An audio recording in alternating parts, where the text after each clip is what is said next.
চাওক ইউডিএফৰ কথাত কোনো উত্তৰ নিদিওঁ। ইউডিএফৰ আজিৰ তাৰিখত প্ৰধান কথা হ'ব লাগে কচুতলিত যিখিনি অন্যায় হৈছে, কচুতলিত যিখিনি হিংসা জৰ্জৰিত এটা পৰিৱেশ হৈছে, তাত কেনেকৈ শান্তি আনিব পাৰি তাৰ কথাবিলাক পাতিব লাগে। চৰকাৰ কেন্দ্ৰত বিজেপি, ৰাজ্যত বিজেপি, তেওঁলোকক জবাবদিহি কৰিব লাগে। তাৰ পৰিৱৰ্তে কংগ্ৰেছক জবাবদিহি কৰিছে। ধুবুৰী ৰিজাল্টটোত ৰাইজে বুজাই দিছে। মই ভাবোঁ ইউডিএফে সেই কথাবিলাক বুজি পাব লাগে। চাওক ইউডিএফৰ বিষয়ে কোনো কথা নকওঁ। কচুতলিত শান্তি ঘূৰাই আনিব লাগে ৰাজ্য চৰকাৰে। কচুতলিত কি কাৰণে আৰক্ষীৰ ওপৰত আক্ৰমণ হ'ল, আৰক্ষীয়ে কি কাৰণে গুলি কৰিব লগা হ'ল, কি কাৰণে মানুহ মৃত্যু হ'ব লগা হ'ল, কি কাৰণে মৃত্যু যন্ত্ৰণাত গুলি দেহত লৈ জিএমচিৰ বিচনাত ছটপটাই থাকিব লগা হৈছে নিৰীহ ৰাইজ, তাৰ বিষয়ে তদন্ত হ'ব লাগে। আমি সেইবিলাকৰ কাৰণে ৰাজ্য চৰকাৰৰ পৰা অসমৰ ৰাইজৰ হৈ তেওঁলোকৰ পৰা জানিব বিচাৰিছোঁ। মুখ্যমন্ত্ৰী ডাঙৰীয়াই স্পষ্টভাৱে জনাব লাগে কি পৰিস্থিতিৰ কাৰণে এনেকুৱা ঘটনা হ'বলৈ পালে। অসম গঢ়াৰ ক্ষেত্ৰত কংগ্ৰেছে কেতিয়াও আপোচ নকৰে। অশান্তিময় অসম আজিৰ তাৰিখত হৈছে। এনেকুৱা কথাত উৰা বাতৰিত বিভিন্ন ঠাইত বিভিন্ন কথাবোৰে গা কৰি উঠিছে। গতিকে আমি কংগ্ৰেছ দলে সকলোৰ পৰিস্থিতি বুজ লৈ আমি চৰকাৰক সহযোগ কৰিব বিচাৰিছিলোঁ, চৰকাৰক জনাব বিচাৰিছিলোঁ। কিন্তু আজি কচুতলিত সেইখিনি ঘটনা কেনেকৈ হ'ল, কি কাৰণে তেনেকুৱা পৰিৱেশ হ'ল, কি কাৰণে আৰক্ষীৰ গুলিত দুজন ব্যক্তি নিহত হ'ব লগা হ'ল, সেই কথাবিলাকৰ কাৰণ আজি চৰকাৰে ৰাইজক জনাব লাগে। ৰাইজক নজনায়। আমি একেবাৰে স্পষ্ট কৰি দিছোঁ। আমাক বিভিন্ন মাননীয় মুখ্যমন্ত্ৰী ডাঙৰীয়াৰ পৰা আৰম্ভ কৰি বিজেপিৰ ফালৰ পৰা আমি কংগ্ৰেছে তাত যোৱাৰ কাৰণে আমাক খিলঞ্জীয়া বিৰোধী, আমি ট্ৰাইবেল বিৰোধী আমাক সজাবলৈ চেষ্টা কৰিছে। আমি খিলঞ্জীয়া বিৰোধীও নহয়, আমি ট্ৰাইবেল বিৰোধীও নহয়। আমাৰ একেবাৰে স্পষ্ট কথা, এইখন অসমত প্ৰতিজন ভাৰতীয় নাগৰিকে নিৰাপত্তা সুনিশ্চিত হ'ব লাগে। সকলোৱে ভাই ককাৰ দৰে শান্তিপূৰ্ণভাৱে বসবাস কৰিব লাগে। কোনোবাই চৰকাৰী মাটিত বেদখল কৰিছে, সেই বেদখলকাৰীসকলক উচ্ছেদ কৰিবলৈ যাওঁতে যিটো মাননীয় সুপ্ৰিম কোৰ্ট আৰু গুৱাহাটী হাইকোৰ্টৰ যিখিনি নিৰ্দেশনা, সেইখিনিও চৰকাৰে পালন কৰিব লাগে। দুজনীয়া বিচাৰপীঠে গুৱাহাটীৰ হাইকোৰ্টে এটা নিৰ্দেশ দিছে যে কোনোবাক উচ্ছেদ কৰিবলৈ হ'লে 15 দিন আগতে তেওঁলোকক জাননী প্ৰেৰণ কৰিব লাগে। আমি বেদখল মুক্ত হোৱাটো বিচাৰোঁ, কিন্তু বেদখল মুক্ত কৰিবলৈ যায় তাত ৰক্তপাত হোৱাটো আমি নিবিচাৰোঁ, তাত নিৰ্যাতন হোৱাটো নিবিচাৰোঁ, তাত মানুহৰ সম্পত্তি নষ্ট কৰাটো আমি নিবিচাৰোঁ। আমি একেবাৰে আকৌ আপোনালোকক কৈছোঁ, অসমখন মাননীয় মুখ্যমন্ত্ৰী ডাঙৰীয়াই, অসম চৰকাৰে, আৰক্ষী প্ৰশাসনে শান্তিপূৰ্ণভাৱে চলাব পৰা নাই। অসম ৰক্তময় এখন পৰিৱেশ অসমখনত গতি কৰিছে। আমি সেই গতি কৰিবলৈ নিদিওঁ। কংগ্ৰেছ দলে ইয়াৰ কাৰণে মাত মাতিব।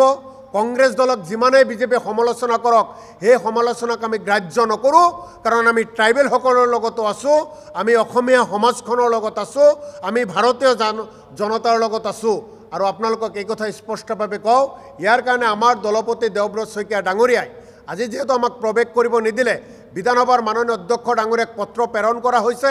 সৰ্বদলীয় এটা টীম, সৰ্বদলীয় বিধায়কৰ এটা টীম গঠন কৰি দিয়ক। সেই টীম আমি কচুতলিলৈ যাব বিচাৰোঁ। কাৰণ কচুতলিত অৱস্থা খুব বেয়া। তাত বহু মানুহ নিখোজ হৈ আছে। তাৰ মানুহে চিকিৎসা পাইছেনে নাই, তাৰ মানুহে দুবেলা দুমুঠি খাবলৈ পাইছেনে নাই, তাৰ মানুহে পানী খাবলৈ পাইছেনে নাই, তাৰ মানুহ কি পৰিৱেশত আছে, এই কথাটো এজন মানৱ জাতিৰ এজন মানৱ হিচাপে প্ৰতিজন মানৱ জাতিৰ প্ৰতিজন মানুহৰ দায়িত্ব আৰু কৰ্তব্যত পৰে। কাৰণ তেওঁলোকক নাখায় তিল তিলকৈ কোনোবাই হত্যা কৰিব, তাক আমি চাই থাকিব নোৱাৰোঁ। সভ্য জগতৰ এজন সভ্য অসমীয়া হিচাপে দুৰ্গতসকলৰ ওচৰত থিয় দিয়াটো প্ৰতিজন অসমীয়াৰ দায়িত্ব আৰু কৰ্তব্য, আৰু সেই দায়িত্ব আৰু কৰ্তব্য কংগ্ৰেছ দলে পালন কৰিব। চাওক, দল সংগঠনে কোনোবা জাতিৰ কাৰণে, দেশৰ কাৰণে, সমাজৰ কাৰণে ভাল কাম কৰিব, তাত আমাৰ আদৰণি আছে। আমি দল সংগঠনক বাৰে বাৰে অনুৰোধ কৰিছিলোঁ যে আপোনালোকৰ মনৰ কথানো কি, আপোনালোকৰ দাবী কি কি, সেই কথাবিলাক কংগ্ৰেছেও ক'ব। কিন্তু তেওঁলোকে আমাৰ কথাই নুশুনে। আপোনালোকৰ সংবাদ মাধ্যমৰ কেমেৰা তাত আছিল, সাংবাদিক বন্ধুসকল আছিল। দল সংগঠনৰ নেতৃত্ব দিয়া ব্যক্তিসকল শালীনতা বজাই সকলো কাম কৰিব লাগে। কিন্তু তাত যিধৰণে ব্যৱহাৰ আমাৰ লগত কৰিছে, মই ভাবোঁ তেনেকুৱা ব্যৱহাৰ অসমত হ'ব নালাগে। গতিকে দল সংগঠনৰ প্ৰতি আমাৰ সকলো সময়ত ভাল, তেওঁলোকৰ প্ৰতি শ্ৰদ্ধা ভক্তি আছে। কিন্তু দল সংগঠনক আইন হাতত তুলি ল'ব নালাগে। দল সংগঠনে আমাক সহযোগ কৰিব লাগিছিল। তাত কি কি অন্যায় হৈ আছে আমাক ক'ব লাগিছিল। আমি দল সংগঠনৰ লগত থিয় হৈ চৰকাৰক জবাবদিহি কৰিলেহেঁতেন। কিন্তু দল সংগঠনে তেনেকুৱা হ'ব নিদিলে দল সংগঠনৰ নেপথ্যত বিজেপি আছে দল সংগঠনৰ নেপথ্যত বিজেপি আছে একেবাৰে স্পষ্ট যিসকলে আমাক বাধা দিছে যিসকলে আমাক তাচ্ছিল্য কৰিছে যিসকলে আমাক গালিগালাজ কৰিছে সেই ব্যক্তিসকলৰ গাঁৱত খবৰ লওক সেই ব্যক্তিসকল একজন বিজেপি দলৰ সদস্য তাত ভাল মানুহ আছে তাত বিজেপি দল সংগঠনৰ ভাল কৰ্মকৰ্তাসকল আছে কিন্তু তেওঁলোকক আগত আহিব দিয়া নাই আমি দল সংগঠনৰ লগত কথা পাতিব বিচাৰোঁ এতিয়াও আপোনালোকৰ জৰিয়তে দল সংগঠনৰ প্ৰতি আহ্বান জনাওঁ সেই কচুতলিত যিসকল দল সংগঠনৰ ব্যক্তি আছে বহক কংগ্ৰেছৰ লগত কংগ্ৰেছৰ নেতৃত্বৰ লগত বহক তেওঁলোকৰ মনৰ যিখিনি ক্ষোভ তেওঁলোকৰ ন্যায্য দাবী সেই দাবীৰ হকে কংগ্ৰেছ দলে মাত মাতিব আমি কংগ্ৰেছ বিধায়িনী দলে প্ৰদেশ কংগ্ৰেছৰ টিমে যেতিয়া তাত গৈছোঁ 100 মোবাইল 25-30টা কেমেৰাৰ আগত আমি কথা বাৰ্তাবোৰ কৈছোঁ আমাৰ কামবোৰ আমি তাত কৰিবলৈ কি কৰিম বুলি ভাবি আমি গৈছে কথাবিলাক কৈছোঁ গতিকে মাননীয় সাংবাদিকসকলৰ কেমেৰাত যদি কৰবাত বন্দী হৈ আছে উচতিমূলক বক্তব্য বা আমাৰ আচৰণ তেতিয়া আমি শাস্তি মূৰ পাতি ল'ম আমি ভাল কৰিবলৈ গৈছোঁ জুই জ্বলিছে জুই নুমাবলৈ গৈছোঁ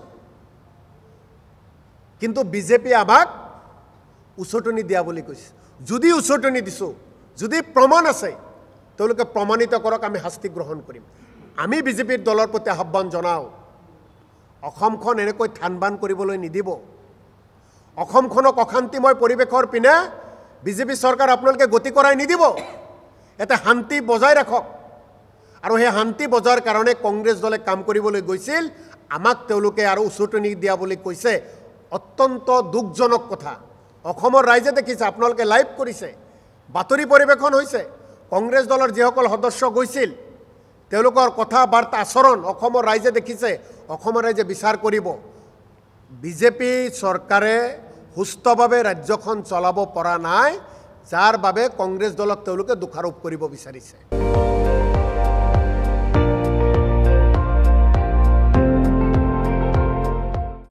আপুনি চাই আছে ND24 সৰ্বশ্ৰেষ্ঠ নহয় সৰ্বোত্তমৰ দৌৰত